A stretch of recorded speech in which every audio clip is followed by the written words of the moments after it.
मेरे बच्चे को मौत के घाट उतार देते। मेरी गाड़ी रोकी गई, 50-100 कम से कम मुसलमानों ने मेरी गाड़ी पर चुपड़ गए, पथराव करा, ब्लैंक गोलियां चला रहे हैं कट्टों से। हमने देखा जब कश्मीर फाइल मूवी देखी थी ना हमने, तो हमारा खून ना खोल गया था हमारा उस टाइम।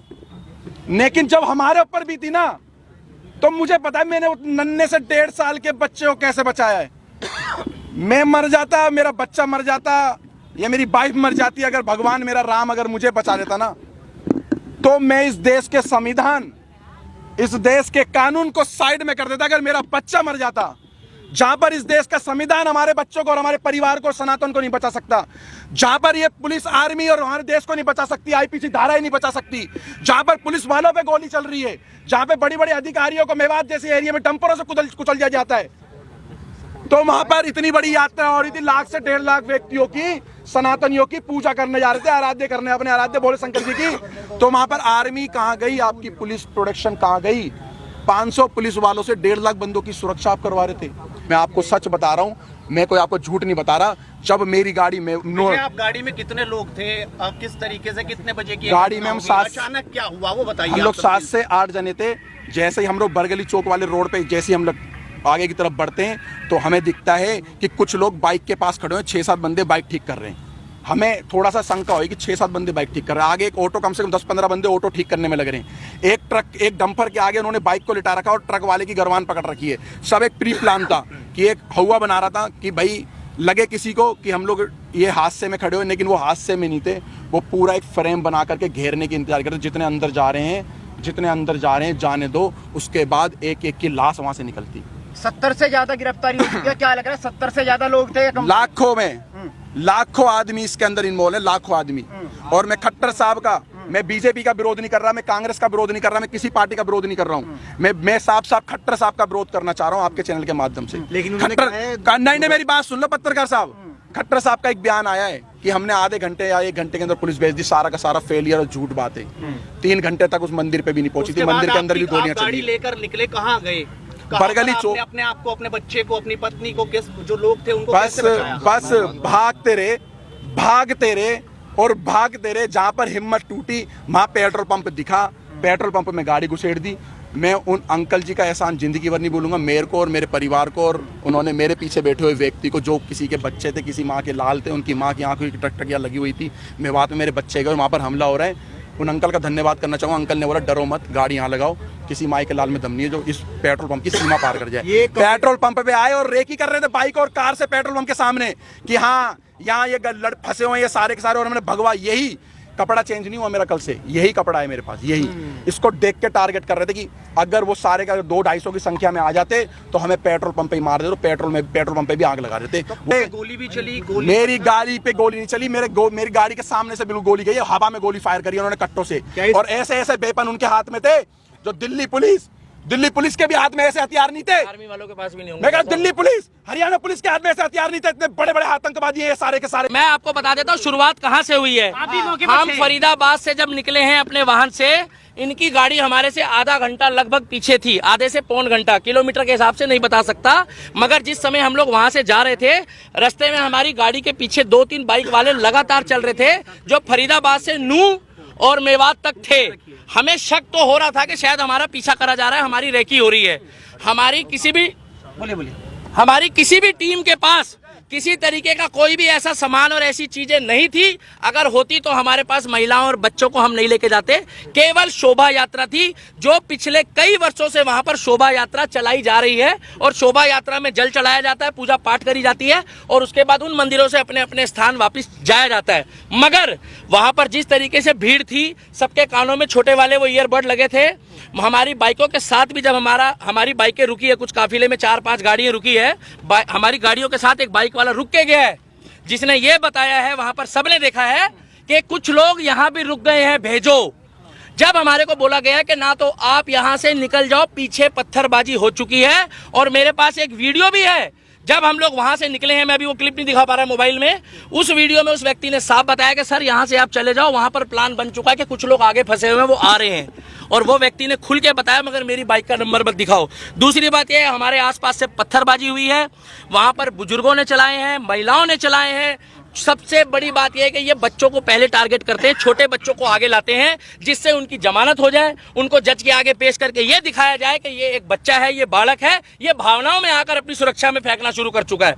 4 दिन पहले से वहां पर पोस्ट चल रही थी कि इनको मेवात की धरती में पैर रख के दिखाओ, हम तुम्हारे बाप के नौकर नहीं है। मेवात को ये दिखाना चाहते हैं, कहते हैं हिंदुस्तानियों तुम वापस जाओ, मेवात हमारा है। हिंदुस्तान, मेरे को क्या पता पत्रकार कहां से आए, आपको पता कहां से आए पत्थर? आप बताइए।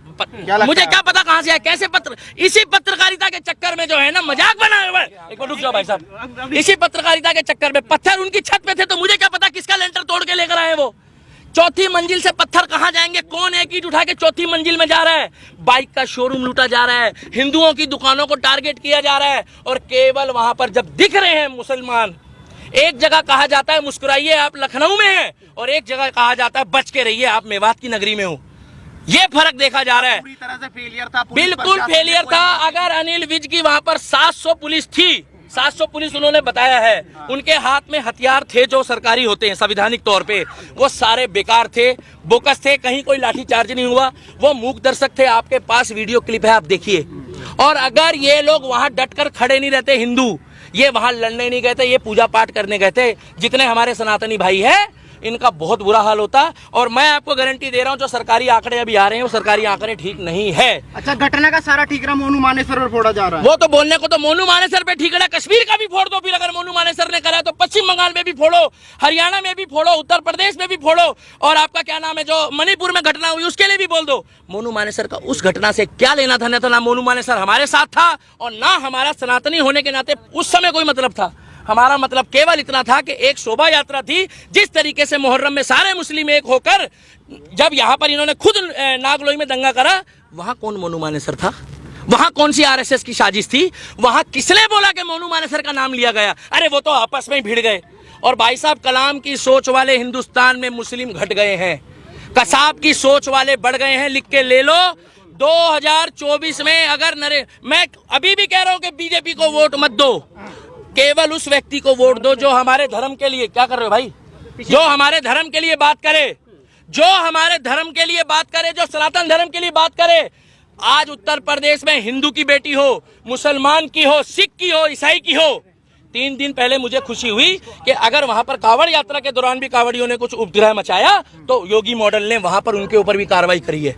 विकास दुबे कौन जाति का था? वो एक धर्म सनातनी था, हम लोगों ने कोई विरोध नहीं करा। मगर दुनिया जानती है, जब अतीक अहमद मारा गया, अतीक अहमद के साथ जो कांड हुआ, हमें नहीं मालूम किसने करा, तब इन्होंने क्या बोला कि वो शहीद हो गया। तब इन्होंने क्या बोला कि भैया वो हमारा बंदा था। इन्होंने तुरंत सपोर्ट करी। और मैं अब भी कहता हूं, अगर जुनैद के जो भी हत्यारे हैं, जुनैद और नासीन के जो भी हत्यारे हैं, उनको फांसी हो, चाहे वो हिंदू हो, मुस्लिम हो, सिख हो, ईसाई हो, क्योंकि ये खुद बोलते हैं अपराधी का कोई धर्म नहीं होता। तो हम भी कह रहे हैं अपराधी का कोई धर्म नहीं होता। अगर वो राजस्थान पुलिस ने मोनू मानेसर को क्लीन चिट दे दी, तो मोनू मानेसर की जो क्लीन चिट देने वाली सरकार है वो तो राजस्थान की कांग्रेस की है। हमारी मांग एक ही है, 2024 में मुझे नहीं लगता कि बीजेपी की सरकार वहां पर खट्टर सरकार आएगी। अगर वहां पर बुलडोजर नहीं चला योगी बाबा वाला कि इधर गड़बड़ हुई, इधर ना तारीख ना सुनवाई, वही फैसला। हमें चाहिए योगी मॉडल, हमें चाहिए बुलडोजर मॉडल, और हमें चाहिए योगी बाबा वाला प्रोटोकॉल। और हरियाणा करवाना चाहते हैं। मेवात कौन बोल रहा खाली करने? उत्तर प्रदेश खाली हो गया पत्रकार महोदय। उत्तर एक मिनट रुकिए, एक मिनट मेरे को बोलने दो। उत्तर प्रदेश खाली हो गया। कौन मुसलमान परेशान है उत्तर प्रदेश में? कितने मुसलमान भागे वहां से? भाई साहब पत्रकार हो, अपने मुंह से जवाब दो, कितने भागे वहां से? एक भी मुस्लिम नहीं भागा है, कमा के खा रहा है। मगर फर्क इतना है कि यहाँ वाले पत्थर चला रहे हैं और वहाँ वाले डर के मारे फूल चला रहे हैं। लोग तो कहते हैं भारत का मुसलमान डरा हुआ है, इतना डरा हुआ है मुसलमान। हाँ, डॉक्टर बन रहे हैं, इंजीनियर बन रहे हैं, आईपीएस बन रहे हैं, पुलिस वाले बन रहे हैं, सीआरपीएफ में जा रहे हैं, आर्मी में जा रहे हैं, और इतने डरे हुए हैं कि करते करते में 30% आबादी हो गई। बच्चे पैदा भी डर डर के कर रहे हैं क्या ये लोग? क्या डर के खौफ में बच्चे पैदा होते हैं? पुलिस तो वहाँ थी।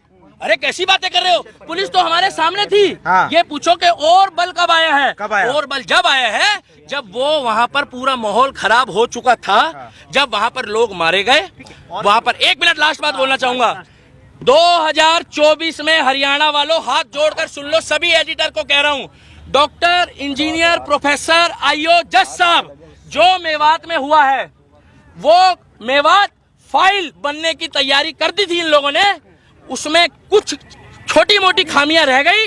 वहां पर आज भी खेतों में हमारे हिंदू भाई पड़े हैं। मैं हाथ जोड़ के कहता हूं उनका रेस्क्यू कर लो।